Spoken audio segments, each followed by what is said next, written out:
I'm a global macro investor betting how the world's going to go. 1971, the United States had paper bills that were like checks in a checkbook. They didn't have any value. But what they would do is they'd get you gold. Because the U.S. wrote more checks than it had gold in the bank, the gold was going down. And on August 15th, 1971, I was clerking on the floor of the New York Stock Exchange. And I watched Nixon said, they're not going to get you gold. So it defaulted. And I went on the floor of the stock exchange and I said, wow, this is a crisis. And I thought it would go down on the stock market. And it went up a lot. And so I researched it and I found that on March 5th, 1933, the exact same thing happened.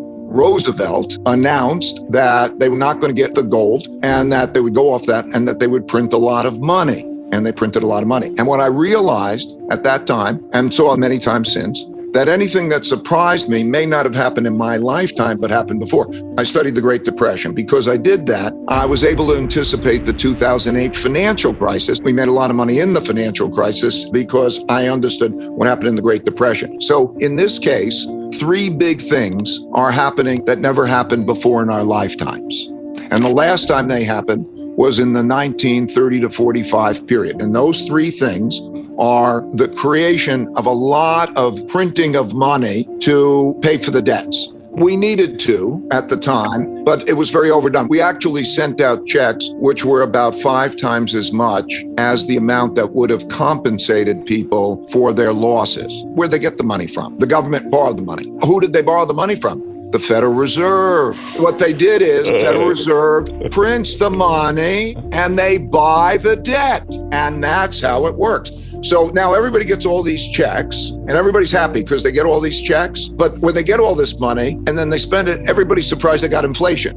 We've increased the amount of money by 25% or more. What has happened, the price of anything is equal to the amount of money and credit spent on it divided by the quantity of it sold. And so when you increase the amount of money and credit, buying power, spending, by a lot more than you increase the quantity, you get inflation.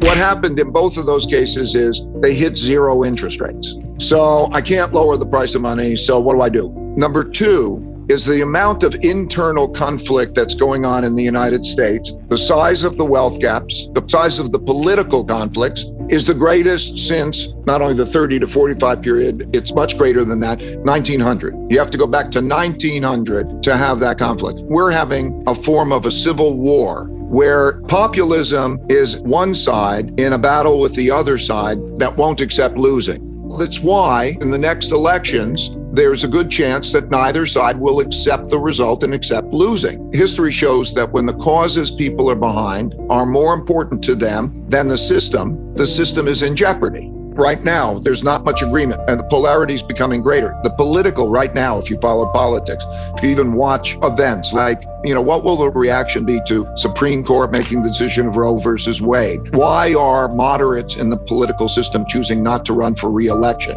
We have this internal conflict that is actually threatening rule of law and the adherence to the Constitution. It's entirely possible that people with different views, they will go to different places and they will fight. So that degree has never happened in my lifetime before.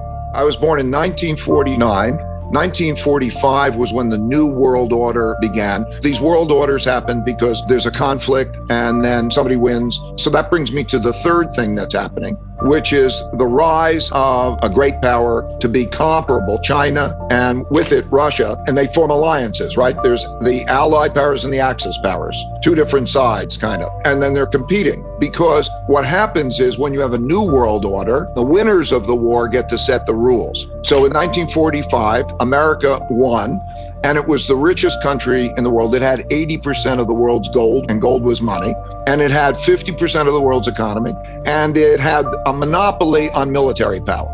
And so it set the rules, and that's why the UN is in New York and the World Bank and IMF are in Washington, D.C. It set the rules. So that's changing. There are certain things that we're doing. We're spending a lot more than we're earning.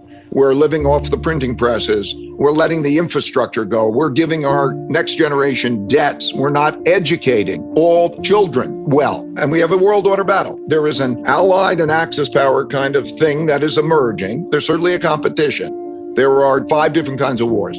There's a trade war, there's a technology war, there is a geopolitical influence war, There's a capital war, and there could be a military war. There is a military war now in Europe with Russia, and those are the patterns of history. And there's only one way to do well, and that is to be strong in all those ways. So I'm very bipartisan. I believe the opposite of the polarity, the extremes of the left or the right. I pray for the middle and bipartisanship to find ways. I've watched the process evolve in the cycle. So what happens is you have the war, you have the new rules. Wars are sort of great equalizers, and then you come back. And then you have a period of peace and prosperity. You have peace because nobody wants to fight the dominant power, and you have more equal people, and then they have prosperity. But the way the system works is over a period of time, that creates differences in wealth. And that's fine. You provide capital, that's the capital system. People with great ideas come along and they're productive and inventive and they produce great things and so on. But as they obtain the greater wealth, they also obtain greater benefits, like they could educate their children better. And if you're poor, you don't get to educate your children better. And so the polarity increases and it becomes unfair because, we all should have like equal opportunity. And then you also build up a lot of debt. Here's the irony of it. As these cycles begin at their later stages, the rich are the ones who get into debt.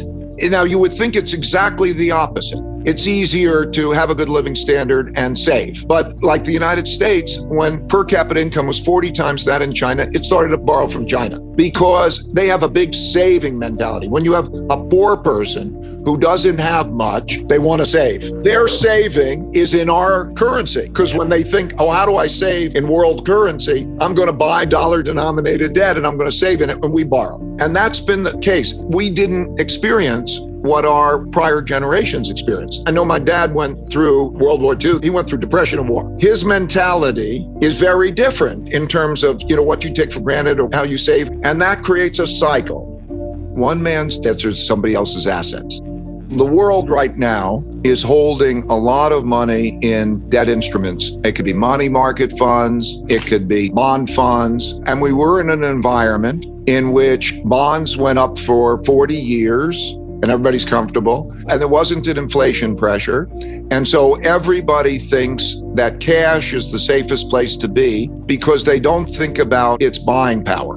And so what happens is you have to satisfy both the debtors and the creditors, which is difficult to do when you've got more. Okay, you got a lot of debt. Because if you pay that debt back in real money, in hard money, so the guy gets paid back the buying power that he lent, that is going to be really bad because you won't have enough money. So the easiest tax is to tax through the printing of money. And that's because nobody asked where did the money come from. The checks came in and we're all happy. And we didn't take the money away from anybody, but you lose the buying power. So as you get the inflation for that, you get the behavior change. So still, you have to make a choice. Do you want to own that stuff or not? And so what happens is when you make that choice that you don't want to own it, you sell it. And so the amount of selling is not just the deficit. The government will have a deficit of 5 or 6% of GDP. It'll have to borrow. So that means it sells bonds or sells debt of 5 or 6% of GDP. But if others sell too, because they say, I'm not getting a real return, I'm not going to hold that, then you have a lot of selling. That means that either interest rates go up a lot and shut the thing down, or the government prints more money. And that's the mechanics. History's shown us, chapter 3, I think it is, called The Value of Money. And 100% of the time when they're in that position, they'll print the money. Here's the big thing that people think. Money and financial assets are not wealth. They're claims on wealth, but they're worthless. It has no value. It's not real. It's just like digital. It only has wealth, real wealth, if you sell it and you go buy something. It works as long as people who are holding those financial assets want to keep holding those financial assets, even though they're losing buying power to them. It's a Ponzi scheme. That's why if you look at history, even in the Old Testament, there was this idea of the year of Jubilee. What it meant is, okay, you always have these financial obligations rising relative to the other. It happened so often that they said, okay, let's just plan on it. Every 50 years, we're going to have to wipe it clean.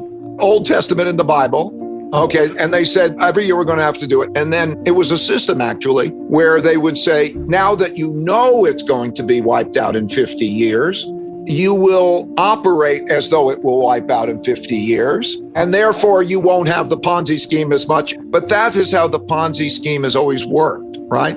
So that's what it is. Now you have a choice. You can hold those things, but then as they start having bad returns and you're holding them, what are you going to do? How are you going to deal with that? I want to be first out, but that's why you can be righter. You can be righter if you go through the jungle like I'm describing with people that see things that you can't see and you're open-minded, you can be righter. That's why I say that the key to success is much more in knowing how to deal with what you don't know than anything you know.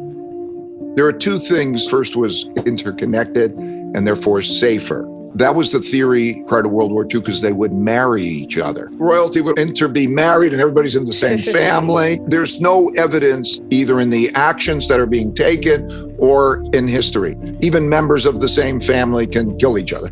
They can be so entwined in the same family that they give them plenty to fight about. The second one in that dynamic is it depends on both countries. Do you have a win-win relationship or do you have a lose-lose relationship? The problems with China have a history. There was one thing under Obama, then there was a tilt and it changed to Trump. And they're now at the point where it's almost irreconcilable differences and each side is worried that the other side could kill it. In the book, I described the prisoner's dilemma. The prisoner's dilemma is, let's imagine that there are two people and the best thing you could do is cooperate, but you don't know whether the other is going to cooperate or kill you. What should you do? You should kill the other one because otherwise there's some risk that they kill you and survival matters and it's tough to get to cooperation. And so we're kind of in that situation now. China is essentially in the enviable position of finding out how a war goes. And so because the NATO countries and Russia and Ukraine are in its type of war, you can see how that goes. You can see, for example, that the US brings out its big weapon is sanctions. By the way, sanctions have always in history been the big weapon that's brought out before the big military weapon. Like in World War II, Japan was expanding in Asia and the United States imposed sanctions. They sort of embargoed the oil, made it more difficult for them to get oil, and they froze their assets. And so they were stuck, and then they reacted and they bombed Pearl Harbor. And then we had World War II. I've been going to China since 1984, not for money, but for interest, because if I can find interesting places with interesting people and see it through their eyes, I can do that. And I was able to help them learn about the financial markets and so on. And that's led me to know the leaders there, as well as lots of poor people, and to see it through their eyes. And I would say they do not want a war. So we have something that's very similar to that. Now, when I look at the situation there, I think there are three big questions that we don't yet have the answers to. The first question is who wins in the UK-NATO war, essentially. Does Putin win or does the West win? And here's what winning looks like for Putin. That he controls the eastern part of the Ukraine without being regularly threatened. That the economy in Russia has something like a 12% downturn, but is tolerable. Now, since Russia imports everything, you could actually totally shut them off. But how much will those sanctions crush Russia, or will it be tolerable? They are so used to suffering that they're almost uncomfortable if they're not suffering. If you go back 1917, they had the revolution, they lose World War II, they lose 30 million people. Then Stalin comes in and they lose another 30 million people. You know, it's that kind of thing. They have communism. Then they have a bankruptcy and the whole thing collapses in 89. So they won't trade off that issue generally for a 12% fall in GDP. I would say the odds of that are very, very, very small because of a variety of things in terms of security and other things. We'll see. But if he loses, and he appears to be losing, I think he'll escalate. In other words, I don't think he'll go out quiet. And so if he loses, I think that you will see escalation, and that'll take the form of probably threatening nuclear. And also it's a very dangerous thing. And we'll see what the power of sanctions are. And then the third thing we'll see is how the sides line up.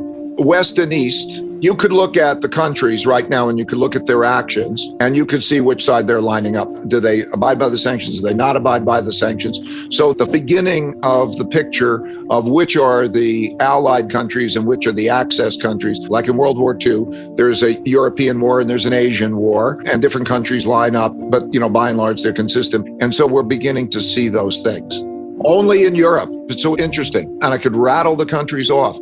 India, Brazil, Mexico, Indonesia, China, almost half the world has taken either the other side or has said, I'm not going to participate. Don't make the mistake of just looking at the European NATO countries. So anyway, China can watch that and how that works and learn a lot. The world has now changed to a whole different dynamic in which ideologies rule, fight and rule. For example, think about it this way. The person who makes decisions for Twitter will have a bigger effect on our lives and choices than the Supreme Court's decisions. In other words, I could do it this way or I could do it that way. The system we used to be in was a fairly open system in which economics would rule. If you made more money, you got more resources, and resources were allocated by that. That's much less the case now. Now ideologies are taking control. So for example, DeSantis, governor of Florida, and Disney. The ideology that you have and that I will fight for it and I will use all the resources I have is the determiner. And in some extent, it almost needs to, like in some respects, what's going to get money to the kids in schools that we're talking about. But that notion that if the causes that people are behind are more important to them than the system is in jeopardy. Because that system of how do we work these things out together becomes a power thing. I don't think you're going to see either side giving up, losing. We played by the game, playing cricket or something, and then we go off the field. That was amazing that we did that for so long. But I don't think that you're going to do that as much because it's a win at all cost game. And I think that you're going to have this pervasively within the United States. So you get more nationalism. You're going to have more nationalism. Why? Because I need self-sufficiency and that other country might be an enemy. And then you go within a country and you see the same thing within a country. I need to fight for what I believe. So we are now in a fight for what you believe type of environment that will determine things. And we're just not used to it, but that's what's happening. So can we be good with each other? If we could just be good with each other and not fight and be afraid of fighting, have the middle, work together and so on. Let the extremists who are fighting calm down. Like if I was president, I would have a bipartisan cabinet because politics now, it's like one side beats the other. On the statistics, roughly speaking, 30% of the population is extreme right by measures such as, there's a range of things. What percentage of the Republicans or Democrats think that members of the other party should die? It's 15 and 10. What percentage would not want their child to marry the member of the other party? What percentage of those think the election was stolen? If you start to use those numbers, roughly 30% is, by my measure, probably pretty extreme right. And because of that, that's the majority of the Republican Party has to have unified. Maybe it's 25, maybe it's 30, I don't know. But we know how the Republican Party largely is being influenced by Trump. The parties are fighting within each other and the moderates are dropping out. Not so much they can't finance, it's because of the way politics is. It's brutal and it's lies. Yeah. You can only win if you are one of those extremes that win the primary because they're in that war. So now you hear that I agree that the majority is in the middle, but there is a dynamic here. That's why, like if I was president, I'd want a bipartisan cabinet, or I want whatever it is that's going to bring, compromise the middle, us together. Like I believe the president of the United States should be the president for the majority of the people, not in a war of one against the other. That's why I think the president, they should have the equivalent of the Manhattan Project with moderates from both parties, work together to re-engineer this and agree on it. And everybody's so hung up, it's got to be exactly the way they want, that you get nothing. Look, I don't care what they agree to. If you have smart people from both sides and they come up with a program, I'm almost certain it's going to be much better than what we've got. I think there's a systemic problem, by the way, in terms of the way capitalism works that needs to be adjusted because the profit system and the reward system doesn't accomplish all the goals that we need to have accomplished. In other words, do we have broad-based prosperity and opportunity? So there are certain adjustments that could be made to that to make it work better. The right, the capitalists, know better how to increase the size of the pie, but they don't know how to divide the pie. And the left knows how to divide the pie, but they don't know how to increase the size of the pie by being more productive. They both can happen simultaneously. Okay, there we go. Like an investment in good education. I'm just giving one good example. Invest in good education. Have an acceptable bottom so that the kids don't become those adults. You know, I'm in Connecticut, $600 million a year is spent on incarceration because the kids grow up in these households and the kids have a problem walking to school because they have to pass through neighborhoods where there are gangs and shootings. Why can't you have the police assure safe passage? Well, they can only afford 275 police because it either has to come out of that or the food or whatever it is. But I had two parents who cared for me, loved me. I went to a public school and I came out and there was equal opportunity. That's all you need, or at least one parent. And then if you got one parent, it's very difficult. And if you don't provide that, then you're going to have children who are going to be so disadvantaged that rather than assets, they'll become liabilities. And it's so unfair. So you can go back and you could see, I can go back and study all these empires. And it's a basic thing because you don't know where the talented person's going to come from. It can come from any part of the population. And so you get more resources of creative people that way. You get less liabilities in it, so it makes sense for the system. And it's fairer and so on. But we don't do that. I have to be objective. And the only way I can do that is have objective measurements. In that book, you see the measurements. So you can look at where we are in education relative to the rest of the world, where we are in infrastructure, and you could see that change. And you could see how the United States is in relationship. So you can see those things objectively. And yes, of course, it's common sense. If you educate your people and they are more civil with each other and you provide equal opportunity, the system will work better. The capitalist system is a remarkable, fabulous system. But when it produces the big inequalities of opportunity and productivity, yes, we could make good investments and infrastructure. When this went down and they have school, the kids didn't have computers and they didn't have connectivity. That's like not having electricity. How can we have that? So what we had to do, we do it philanthropically, but it's not enough. And so there's capitalism that can increase productivity. You can increase the size of the pie and you can distribute it well. There are things you can do. Success has to do, most importantly, with how you handle what you don't know rather than what you do know. And that how you get it from other people is the most important thing, right? And how you orchestrate those people. It's not like one guy sitting there knowing it all and dictating how it should go. But it's the opposite. Everybody makes mistakes and everybody's got a lot of weaknesses. And knowing how to deal with that well, you learn more from mistakes, right? Because it produces pain and pain says don't do that again or figure out another way of doing it. And then mistakes, it's part of the process of learning. And we have weaknesses. You can't think all different which ways and you can't have enough info. That's just a reality. But that's right. I think a lot of people think that the people who've been successful are different than they really are. So I started my company in 1975. And in 1981, I just had a few people working for me. And I had calculated that American banks had lent more money to foreign countries than those countries were going to be able to pay back, and that they were going to default, and that was going to create a big debt crisis that would create a big economic crisis. And I got a lot of attention for that because it was a very controversial point of view. And in August 1982, Mexico defaulted on its debts and a number of countries defaulted on their debts. And I thought we were going to have this big economic crisis. And I couldn't have been more wrong.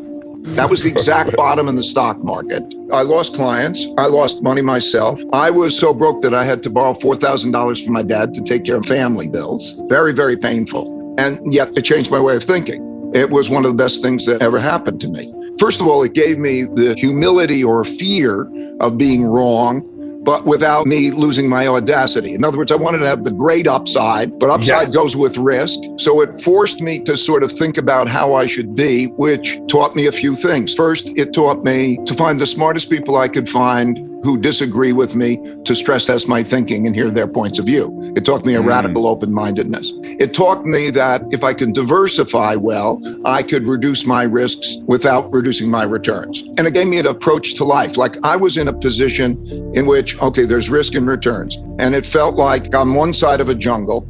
And that if I can cross this jungle, which is very dangerous, I could get to the other side and have a wonderful life. Or should I stay on the safe side of the jungle and not do that? And, of course, I had to cross the jungle, but how would I do that? And the way that I did it, I learned, was to find people who were on the same mission, who could see things that I couldn't see, and we could see together. And I loved going across through that jungle so much, essentially, that I don't want to leave the jungle. I just want to be in it with them doing this. That experience changed my life. I'm a global macro investor betting how the world's going to go. The upsides were a lot bigger than the downsides. And we've been doing that, for 47 years. And it was that painful experience. I learned a principle that is in my mind and has become a habit. Pain plus reflection equals progress. Because what it is a lot is habit, and you get your habit from cues. And so what seems to me now is if I have a painful experience, I view it as a puzzle, that if I solve the puzzle, which is, how does reality work and how would I deal with it better in the future, I will get a gem. And that gem is some principle, which I will literally write down and say, okay, now I'm going to do that thing in the future. So my habit has become different. Also, I accept my realities. Life gives you your reality. Some of them you don't like. It's just reality and you have to deal with your realities. That's the game. I lost a son, 42-year-old son. It was the most painful experience. I would rather have died. I would rather have lost everything that I had, and I lost him. And the reflection, the acceptance of the reality, the understanding reality, the feeling of it. I was 12 and I was caddying, and the stock market was hot at the time. And I'd caddy and I'd take my caddying money and I'd put it in stocks, and I was with him, and that got me hooked on the stock market. And it's so true that a lot of people I met, if you know Jack Dorsey's background and a lot of people's backgrounds at that early age, that's right around puberty. And you think differently pre-puberty than you think after puberty. You learn differently. And that experiences around that can have a very big effect. You can learn in a way that you can't learn later. And so, that was my experience. I got hooked. I didn't know what I was doing, but the only stock I bought a stock which was called Northeast Airlines. And it was the only company I ever heard of that was selling for less than $5 a share. And that was my investment. It was so dumb and lucky. And there's the pages in the Wall Street Journal. It's got all these names. And if I just find one of them, I can do well. So I figured, okay, I'm going to do it. And that's what got me hooked. You feel it. I think games are part of it. I have 3 sons now, and one of them is into education through gaming. That's why I like the conversation, because we also are into our games, and we can be too much into our own games and our own worlds. And you don't know about the other worlds and the other games. And that's really interesting to know about them. And you don't have to make it your full-time thing. I like to find the people who are the most different all around the world. I built relationships over decades doing that, and it brings you into different worlds. I love that. I'm hooked on that. Look, I never even tried to make money, meaning it became a game. And I always wanted enough money so that I could be free and that I could take care of my family and not worry and play my game. I think that people sometimes lose sight of what is money for. It has no intrinsic value. It can only get you things. So what is it that you want? What's it for? What makes you feel good? And if you lose touch with that, then you're kind of in a problem. So to me, success is having the life that you want to have, whatever that is, and having a little bit more than enough money to do that. Now, that can be with low spending. I watch a lot of people that I admire. They have backpacks. They go around the world. You can go anywhere. You can live in the most interesting places and the most interesting people. You can be in nature in the top of a mountain in a tent, and you can't get it more beautiful. You can have the most wonderful life without a lot of money. We're talking about a number of things that are mistaken beliefs about what people at, quote, the top. And how do you measure the top? Well, maybe it's money, maybe it's success or fame or whatever it is. And it's not like that. It can be on anything. You can develop an obsession. You have to be careful for the obsessions. For me, it's meaningful work and meaningful relationship. Do you love your work and do you love your relationships? If you got those two things, when I have my encounters with reality and I reflect, I learn about how reality works and I write down principles for dealing with that type of situation. So I started to do it for investments, but I do it for every aspect of life. I want to pass along how the world is changing and how societies rise and decline and where we are in that cycle.